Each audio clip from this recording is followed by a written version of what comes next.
Hello दोस्तों, एक बार फिर से स्वागत है आपके अपने YouTube channel NCERT online classes में। आज हम देखने वाले हैं जो हमारी महामैराथन क्लास है, क्लास 11 की हिंदी साहित्य की जो आपकी वार्षिक परीक्षा है। इसके लिए हम जो काव्य खंड को लेकर आप प्रस्तुत हुए हैं। तो जो आपकी ये महामैराथन क्लास है, आपकी जो वार्षिक परीक्षा होने वाली है, इसमें अधिकतर जो क्वेश्चन है आपको इसी महामैराथन क्लास में से देखने को मिलेंगे।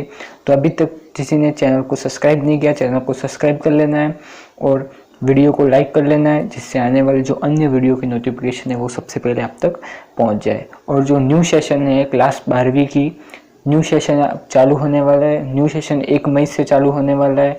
तो सभी को चैनल को सब्सक्राइब कर लेना है और एनसीईआरटी के ये इस प्लेटफॉर्म में आपको जुड़ जाना है। आपको सभी कंटेंट इसी पर मिलने वाला है, लाइव क्लास है, रिकॉर्डिंग क्लास है, अन्य जो सुविधा है वो इसी चैनल पर आपको मिलने वाली है।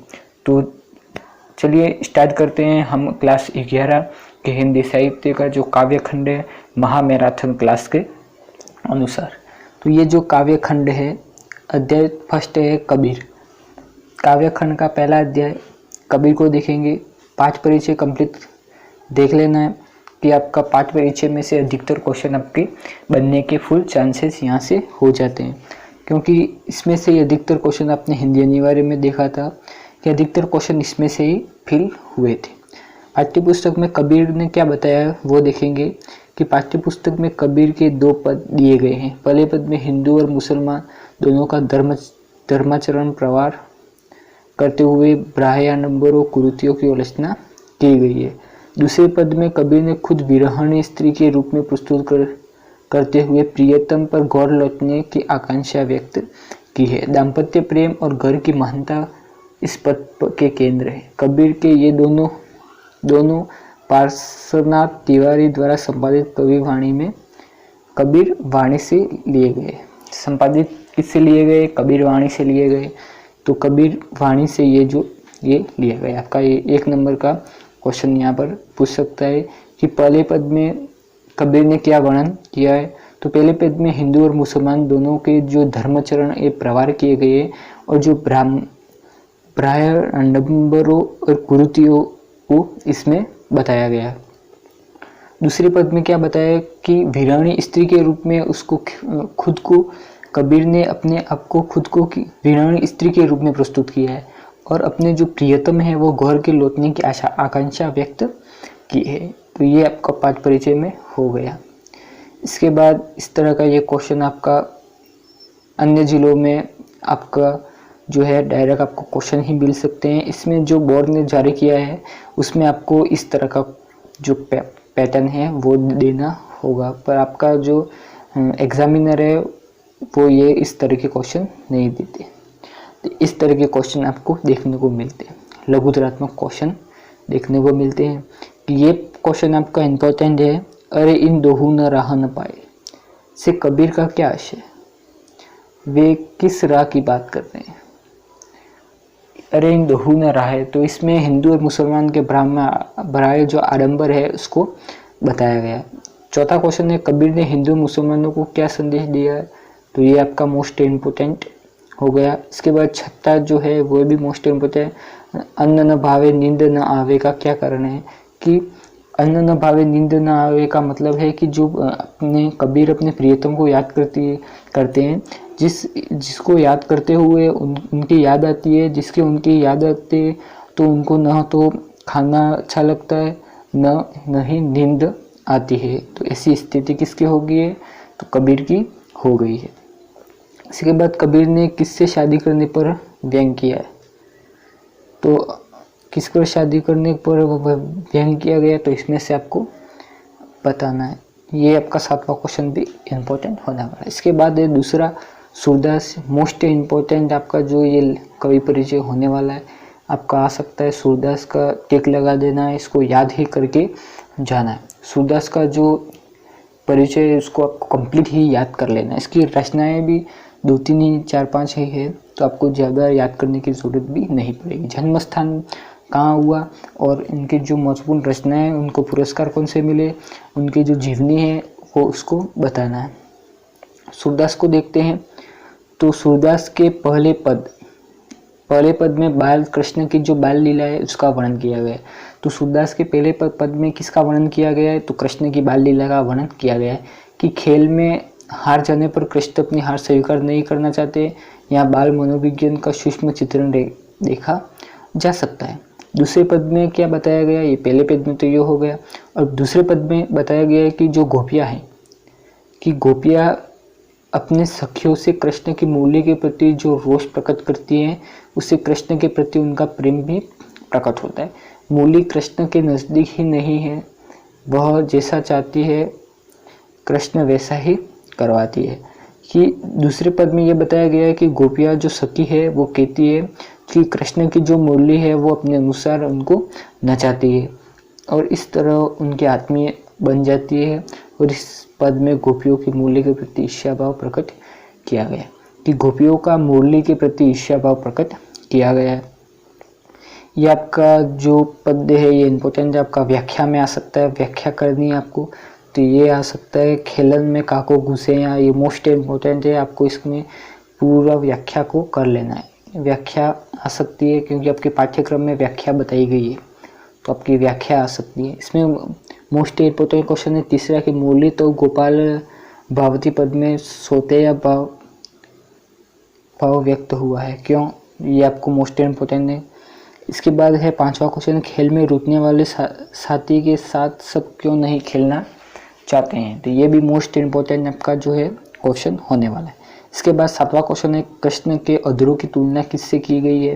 ये भी मोस्ट इम्पोर्टेंट क्वेश्चन है, टिक लगा देना, ये आपका एग्जाम में आ सकता है सातवां क्वेश्चन। आठवां है खेल में अपनी हार कौन नहीं मानता? श्री कृष्ण खेल में अपनी हार नहीं मानते।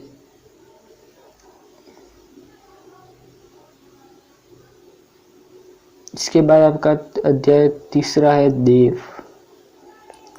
कौन सा है देव का ये अध्याय है तो आपको कंप्लीट ही देख लेना है। कवि पर ये जो लेखक परिचय या कवि परिचय है वो बाई चांस पूछेगा, देव का इतना इम्पोर्टेंट नहीं है। कबीर और सूरदास के मोस्ट इम्पोर्टेंट है।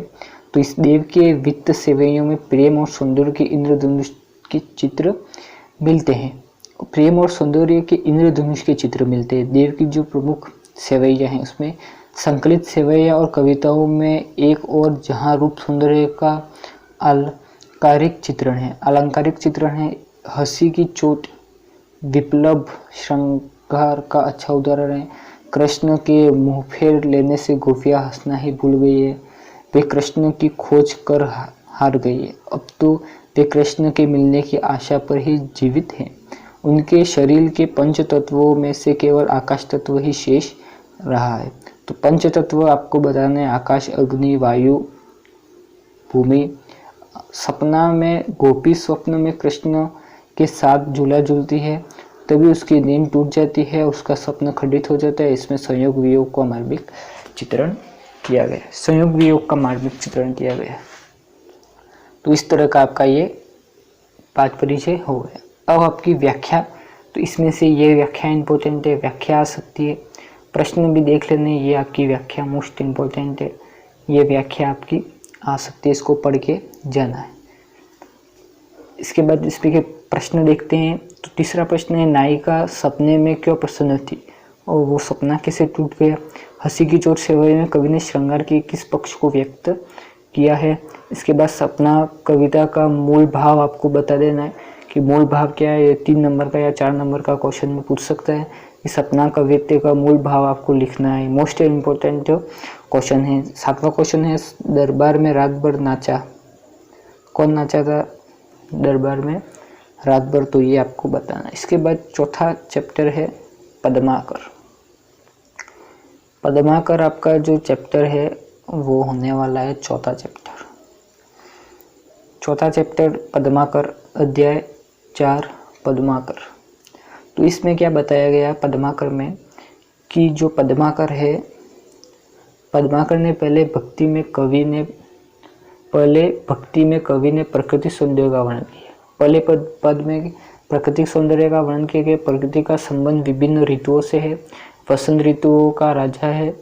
वसंत के आगमन की प्रकृति विहक मनुष्यों की दुनिया में जो सौंदर्य संबंधित परिवर्तन आते हैं। दूसरे दूसरे कवित्व में क्या बताया गया है कि गोपियाँ लोक निंदा और सखी साथ समाज की कोई परवाह नहीं किए बिना कृष्ण के प्रेम में डूबी रहना चाहती है। अंतिम कवित्व में कवि ने वर्षा ऋतु के सौंदर्य को भौरों के गुजार, मोरों के शोर और सावन के फूलों में देखा है।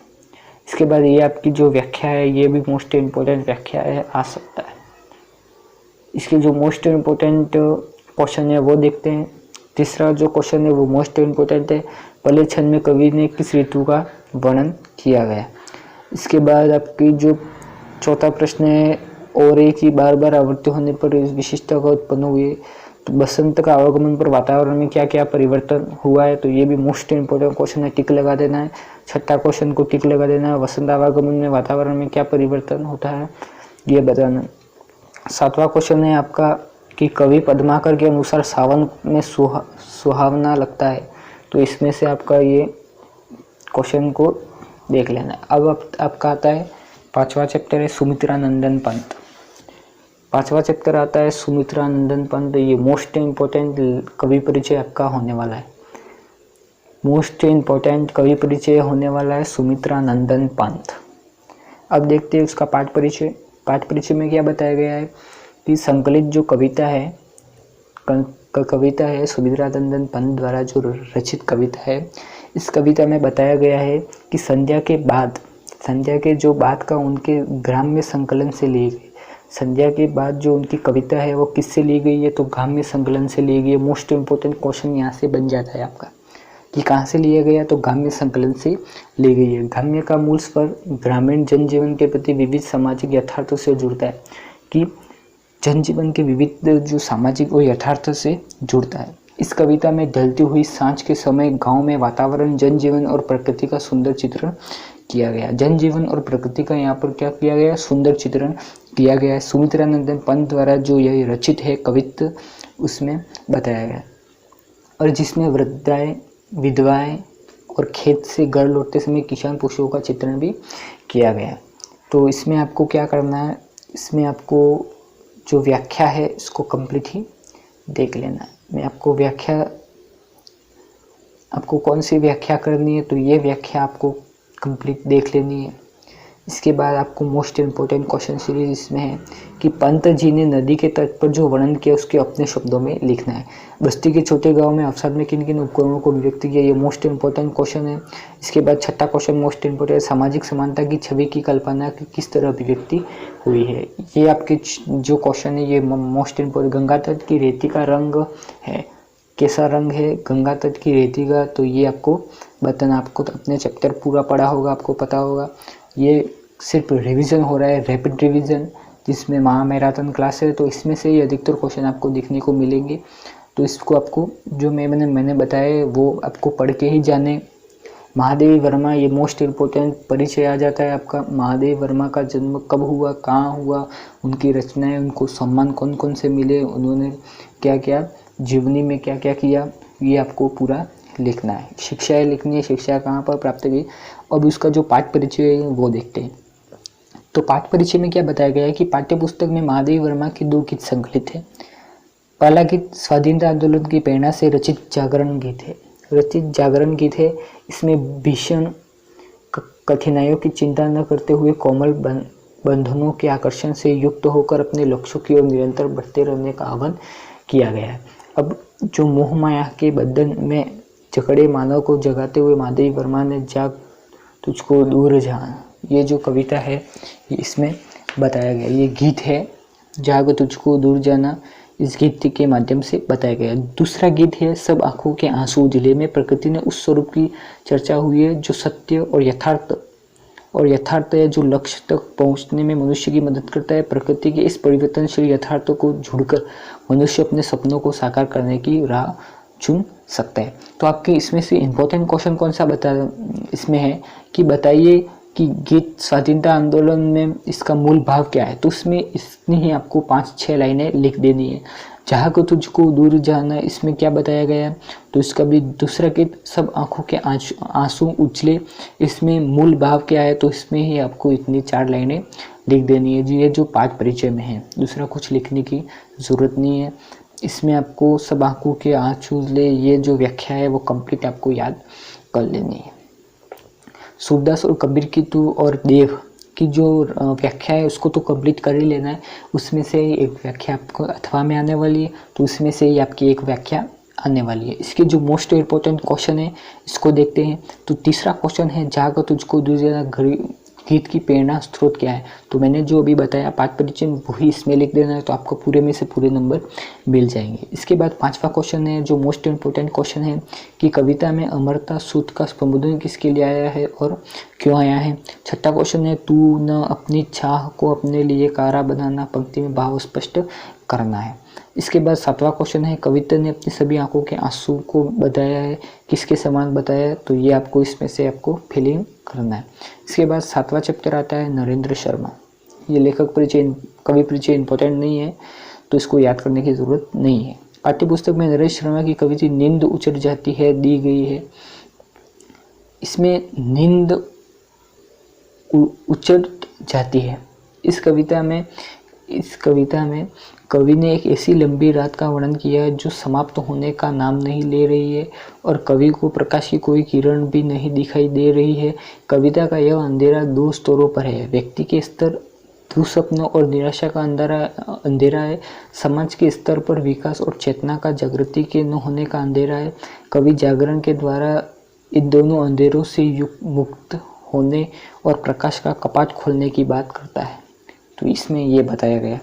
अब आपको क्या करना है कि इसमें आपको ये जो व्याख्या है इसको आपको कंप्लीट देख लेना है। इसमें से एक क्वेश्चन बन सकते हैं। ये जो क्वेश्चन है इसको भी देख लेना है, तो इसमें से एक क्वेश्चन आपका आ सकता है।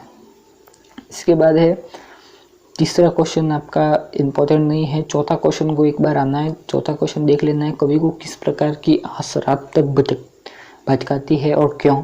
कवि चेतन ने फिर जुड़ होने की बात क्यों कही है और अंधकार भरी धरती पर ज्योतिष चक फेरी क्यों देती है, स्पष्ट करना है। सातवां क्वेश्चन आपका मोस्ट इम्पोर्टेंट नींद उचट जाने पर कवि का मन क्या करता है इसको आपको बताना है। इसके बाद आपका जो चैप्टर आता है उसको देखेंगे। नागार्जुन आपका चैप्टर आ जाता है। नागार्जुन का ये चैप्टर आता है, आपका 8वां चैप्टर है। नागार्जुन का चैप्टर है। पाठ परिचय देख लेते हैं कि कवि ने प्रकृति को निकट से क्या किया है कि निकट से देखकर उसके कोमल और कठोर दोनों रूपों का चित्रण किया। कोमल और कठोर दोनों रूपों का चित्रण किया गया है और हिमालय की हिमाच्छादित चोटियों पर स्थित कैलाश मानसरोवर के आसपास गिरते हुए बादलों को कवि ने देखा है और उसका मनोहरण कवि ने किया है। तो ये इसमें पाठ परिचय में हो गया। इसमें ये अवलगिरी ये आपकी व्याख्या है, मोस्ट इम्पोर्टेंट व्याख्या है। व्याख्या करनी है आपको। इसमें से आपको अध्ययन संदर्भ प्रसंग किस पुस्तक से लिया गया है तो ये आपको बताना है। ये मोस्ट इम्पोर्टेंट क्वेश्चन है, टिक लगा देना है। अधिकतर बार परीक्षा में आया। प्रलय कहर कवि से क्या तात्पर्य है। इसके बाद चौथा क्वेश्चन है कस्तूरी मृग के चिड़ने पर का क्या कारण है। इसके बाद बादलों का वर्णन करते हुए कवि ने कालिदास की याद क्यों आती है, तो ये आपको बताना है। छठा क्वेश्चन इम्पोर्टेंट नहीं है। इसके बाद आपका आ जाता है चैप्टर नंबर 9 श्रीकांत वर्मा। श्रीकांत वर्मा का जो ये लेखक परिचय है वो आपको याद कर लेना है, आपके एग्जाम में मोस्ट इम्पोर्टेंट है। पाठ परिचय देखते हैं। पाठ्य पुस्तक में संकलित कविता हस्तक्षेप में सत्ता की क्रूरता और उसके कारण पैदा होने वाली प्रतिरोध को दिखाया गया। व्यवस्था को जनतांत्रिक बनाने के लिए समय समय पर उसमें हस्तक्षेप की जरूरत होती है, वरना व्यवस्था निरंकुश हो जाती है। और इस कविता में ऐसे ही तत्व का वर्णन किया है जहाँ किसी पुकार के विरोध के लिए गुंजाइश नहीं छोड़ी गई है। कवि सवाल खड़ा करता है कि यहाँ मुद्दे का जो हस्तक्षेप करना संभव है और उस समाज का जीता जागता मनुष्य चुप क्यों है। तो सत्ता की क्रूरता और उसके कारण पैदा होने वाले जो प्रतिरोध है और उस व्यवस्था को जनतांत्रिक समय समय पर उससे हस्तक्षेप की जरूरत होती है, वरना व्यवस्था निरंकुश हो जाती है। इस कविता में ऐसे तत्वों का वर्णन क्यों किया गया और इस प्रकार के जो विरोध है, जो गुंजाइश है वो नहीं छोड़ी है। तो कवि का कहना है कि कवि सवाल खड़ा करता है कि इस जीता जागता मनुष्य चुप क्यों है, तो ये बताया गया है। अब इसमें आपकी जो व्याख्या इम्पोर्टेंट नहीं है, इसमें से आपकी जो क्वेश्चन है ये इम्पोर्टेंट होने वाले हैं। इसका जो क्वेश्चन है तीसरा, ये आपको मंगत के माध्यम से हस्तक्षेप कविता में किस व्यवस्था की ओर इशारा किया गया है। चौथा क्वेश्चन है, मगध निवासी किस प्रकार की शासन व्यवस्था का से क्यों कतराते हैं, ये इम्पोर्टेंट है। पांचवा क्वेश्चन है, मगध को बनाए रखना तो मगध में शांति रहनी चाहिए, तो इसमें भाव स्पष्ट करना है। तो ये जो तीसरा, चौथा और पांचवा क्वेश्चन आपको देख लेना है। अब देखते हैं नेक्स्ट जो चैप्टर है 10वां, धूमिल का ये चैप्टर है। इसके बाद आपका जो ये महामैराथन क्लास है वो यहाँ पर समाप्त हो जाती है। धूमिल का यहाँ पर देख लेते हैं। तो धूमिल का जो पाठ्य पुस्तक हमारी है, पाठ परिचय देख लेते हैं धूमिल का। तो पाठ्य पुस्तक में उसकी कविता घर में वापसी, तापसी, ये आपको देख लेना, घर में तापसी है या वापसी है, दी गई है। यह धूमिल की एक प्रमुख कविता जिसमें गरीबी का संघर्षरत परिवार की यथावता कविता में एक ऐसे घर की आकांक्षा की है जो गरीबी दीवार की तरफ बांधक न हो, माता पिता, बेटी, पत्नी आदि का स्नेहहीन वातावरण हो ताकि जीवन संघर्ष और घर का सुख प्राप्त हो सके। इसमें आपका जो ये बताया गया है कि जो गरीबी से संघर्षित परिवार है उसको बताया गया है कि गरीबी की दीवार बांधक न हो और उसके माता पिता और उनके स्वजन वातावरण का जीवन संघर्ष का घर का सुख प्राप्त हो, इसका वर्णन किया गया है। इसमें आपको 5 जोड़ी आंखें वाला, इसमें ये मोस्ट इम्पोर्टेंट आपकी व्याख्या होने वाली है। टिक लगा देना है, मोस्ट इम्पोर्टेंट है, ये आपका आ सकता है, स्टार लगा देना है, मोस्ट इम्पोर्टेंट क्वेश्चन है। दूसरा क्वेश्चन है, घर की वापसी को भाव क्या सौंदर्य आपके अपने वर्णों में लिखना है। इसके बाद चौथा क्वेश्चन, मोस्ट में कवि की उपेक्षा से कवि परिवार के सदस्य से क्या उपेक्षा करता है। इसके बाद छठा क्वेश्चन है कि परिवारजन किन ताले को खोलकर पाने में असमर्थ है। तो ये भी आपका मोस्ट इम्पोर्टेंट हो गया। इसको आपको बता देना है कि घर में 5 जोड़ी आंखें से कवि का क्या आशय है कि मेरे घर में 5 जोड़ी आंखें हैं, माँ की आंखें पड़ाव से पहले ही तीर्थ यात्रा की बस के 2 पंचर पहिए, पिता की आंखें लौह सांच की ठंडी शलाखें। तो ये आपको बताना है। 5 कितनी जोड़ी आंखें, 5 जोड़ी आंखें बताई गई है। तो माँ, पिता, बेटी, पत्नी, ये तो 4 हो गए और एक कवि स्वयं, तो 5 जोड़ी आंखें बताई गई है। तो इस तरह आपकी जो पुस्तक अंतरा की जो भागवन है वो कंप्लीट होता है। इसके बाद आपका जो द्वितीय पुस्तक है अंतराल के अंडे के छिलके, पहला जो चैप्टर है इसको हम नेक्स्ट जो वीडियो है उसमें देखेंगे। तो ये अंडे के छिलके हैं वो किसके द्वारा लिखी गई है, तो मोहन राकेश द्वारा लिखी गई है। तो ये जो क्वेश्चन दे रखा है उसको ही आपको पढ़ लेना है। एक बार मैं रिवाइज कर लेता हूँ कि ये मोहन राकेश द्वारा अंडे के छिलके ली गई, इसमें ये क्वेश्चन आपको याद कर लेने। इसके बाद आपका नेक्स्ट चैप्टर हुसैन की कहानी और अपनी ज़बानी, इसमें आपको ये हुसैन की एक आत्मकथा है, सिल्वर, ये एक आत्मकथा है, रानी गुज बाजार। तो ये आपको बड़ौदा शहर में स्थापित मूर्ति को अपने शब्दों में लिखना है। ये जो आपको ये क्वेश्चन याद कर लेने हैं। इसके बाद आवारा मसीहा विष्णु प्रभाकर, लेखक को याद करना और कवि को भी याद करना है। शरद चंद्र, आवारा मसीहा शरद चंद्र की जीवनी है। किसकी जीवनी है आवारा मसीहा में, तो शरद चंद्र की जीवनी है। मोस्ट इम्पोर्टेंट क्वेश्चन है कि आवारा मसीहा की कहानी में किसका वर्णन किया गया, तो शरद चंद्र का वर्णन किया गया। तो ये आपको मोस्ट इम्पोर्टेंट क्वेश्चन है, पहला, दूसरा, तीसरा, चौथा, पांचवा, छठा और सातवां। इसको आपको कंप्लीट ही डिटेल में देख लेना है। इसके बाद आपका ये तीसरा आवारा मसीहा शरद चंद्र की जीवनी है। इसमें बताया गया हुसैन की कहानी और अपनी ज़बानी। प्रस्तुत आत्मकथा हुसैन की कहानी ज़बानी मकबूल फिदा हुसैन ने अपने जीवन के 2 विशिष्ट पक्षों को प्रभावी रूप से प्रस्तुत किया है। इस आत्मकथा के 2 भाग हैं। प्रथम भाग में बड़ौदा के बोर्डिंग स्कूल में प्रारंभिक विद्यार्थी जीवन की झलक मिलती है। दूसरे भाग में रानीपुर बाजार में स्थित का वर्णन मिलता है। व्यापार की ओर मोड़े जाने का प्रयास किया जाता है। तो इसमें से ये पहला, दूसरा, तीसरा, चौथा, पांचवा, छठा, सातवां क्वेश्चन आपको याद कर लेना है। इसके बाद आपका जो अंडे की छिलके आता है, इसको आपको कहानी को पूरी डिटेल में पढ़ लेना है। पहला, दूसरा, तीसरा, चौथा, पांचवा, छठा और सातवां आपको पढ़ लेना है। तो ये आपकी मोस्ट इम्पोर्टेंट जो महामैराथन क्लास है यहाँ पर समाप्त हो जाती है। तो आपकी ये जो महामैराथन क्लास है वो आज यहीं पर समाप्त होती है। तो अभी तक किसी ने चैनल को सब्सक्राइब नहीं किया, चैनल को सब्सक्राइब कर लेना है तथा वीडियो को लाइक कर लेना है, जिससे आने वाला जो अन्य कंटेंट है वो आपको मिलता रहेगा। और क्लास 12वीं की जो न्यू सेशन है वो चालू होने वाला है 1 मई से। तो 95 अबोव लाना है तो इस चैनल को सब्सक्राइब करके जो न्यू कंटेंट आएगा 1 मई से, तो 1 मई से आपको इस चैनल को जुड़ जाना है। तो आपकी जो 12वीं की पढ़ाई है वो 1 मई से चालू होने वाली है। तो 1 मई से आपको चालू कर देना है, कठिन संघर्ष करना है और संघर्ष करते करते आपके जो लक्ष्य है उसकी प्राप्ति करनी है। तो आज की वीडियो में बस इतना ही। वीडियो अच्छा लगा वीडियो को लाइक, चैनल को सब्सक्राइब कर लेना है। तो आज की वीडियो में बस इतना ही। Thank you.